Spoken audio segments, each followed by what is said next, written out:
Memory two types का होता है, there are two types of memory. First होता है प्राइमरी मेमोरी और होता है सेकेंड होता है सेकेंडरी मेमोरी आपको, ठीक है। सेकेंडरी मेमोरी इसके थ्रू और सारी मेमोरी होता है, जो अलग पार्ट में आपका कैश मेमोरी होता है और रजिस्टर भी होता है, ठीक है। उसको हम लोग आगे देखेंगे। देखिए जो प्राइमरी मेमोरी होता है ना, इसको आंतरिक मेमोरी बोला जाता है, और सेकेंडरी मेमोरी का हम लोग बाहरी मेमोरी बोला जाता है, ठीक है।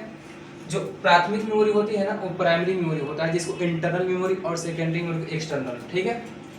उसी प्रकार के जो प्राइमरी मेमोरी होता है ना, इसको दो पार्ट होते हैं। एक होता है वेलेटाइल, जो यहाँ पर दिया नहीं गया है। दूसरा होता है नॉन वेलेटाइल।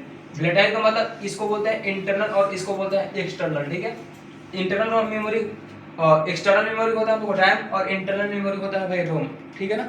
रैम आपका दो टाइप का होता है, चार टाइप का, लेकिन दो टाइप का यहाँ दिया गया है, एस रैम और डी रैम, ठीक है। रोम तीन टाइप का होता है, जो आपका यहाँ पे इंडिकेट किया गया है।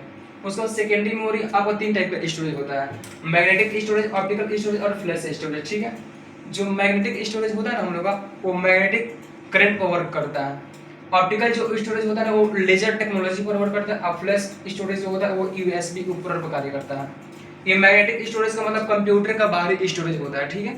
ऑप्टिकल स्टोरेज का मतलब सीडी डीवीडी होता है, और फ्लैश स्टोरेज का मतलब कि बाहरी मेमोरी, जैसे कि मेमोरी कार्ड और पेन ड्राइव होता है। यही आप लोग मेमोरी का पार्ट होता है।